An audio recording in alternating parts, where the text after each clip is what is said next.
I was 25 when I first learned that I had cancer. I was just married for 6 months. My husband and I, Eric and I, had just moved to South Carolina. We're married in Peoria and moved down here a week later. Everything was on track as far as I was concerned. You know, my whole life, I guess I was so blessed, and everything had gone according to plan, my plan.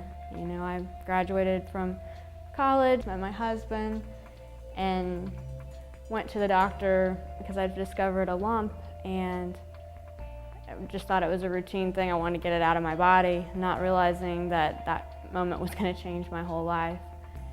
We didn't even have our own church yet. We're so new to the area, and we hadn't found that church home. So much of the hardship, I think, of going through that and dealing with everything was the fact that I didn't have that local support system that I craved, that I needed.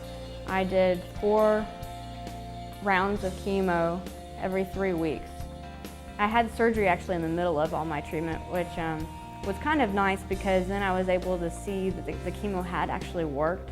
My tumor was barely there at that point, and I still had 4 more rounds of chemo after surgery, and radiation, so I knew that we were taking all the big guns and putting them to that cancer. I think that losing my hair was a particular challenge. I actually didn't want to wear a wig. It was so hot in South Carolina, and it just didn't feel comfortable to me to go that route. So I wore baseball caps to class, and they even made a little headband with my own natural hair that I could wear underneath my cap, and nobody even knew, for the most part, that I was going through treatment. It was me on the couch most days watching Lifetime movies, which is like the worst thing to watch when you have a disease like cancer. I can't tell you how many times Eric came home, found me crying, and he'd be like, "What are you doing watching Lifetime?" I was on tamoxifen for 5 years, and in November of 2006, my 5 years were up, and I got to stop taking that medicine. It was such a good feeling to be off of medicine, and I could get back to normal, healthy life.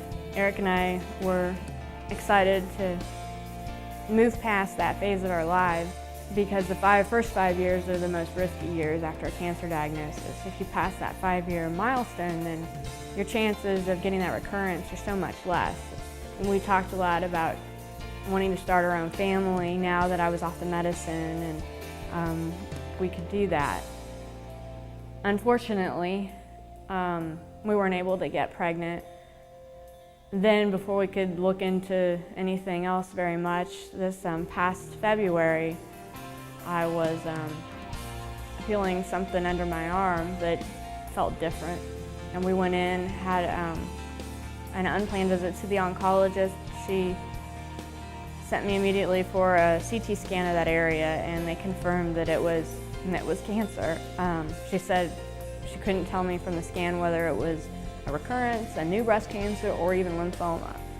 It was like one hurdle after another because we went to have the full body scan done as well. And that showed that my cancer was not just a local recurrence. I was officially stage 4 breast cancer. And that's not something anyone wants to hear. Stage 4 breast cancer means that the cancer is now treated as a chronic disease. They're past the time when they think they can cure it. I'm so thankful that I have a husband who's standing by me through this. Recently at church they were talking about God's calling, and Eric told me he felt that he was called to be with me because he came into my life like right before, this diagnosis, and that just is such a blessing to have that kind of support. One of the verses that has spoken to me is Romans 2. And we boast in the hope of the glory of God, while we also rejoice in our sufferings, because we know that suffering produces perseverance. Perseverance, character, and character, hope. I can't imagine life without hope. I have learned so much through my experiences with cancer, and I find that it has opened up a way for me to share my story and my testimony, my beliefs with other people more easily. For me, it gave me an opening to bring up God and to be able to share my story without being pushy about it. As I don't know how anybody could get through a hard time without knowing Jesus and without having that hope. Every time I go back and read the Hope Scriptures and read God's Word, I find that I'm so renewed and so filled with a peace and with a hope that's amazing, and it doesn't really make sense because it's not like anything has really changed outwardly, but inside I know that God's there with me. We now have a community of friends and family locally that we didn't have that first time around, and that's an awesome thing. It's really a great feeling to have so many people praying for you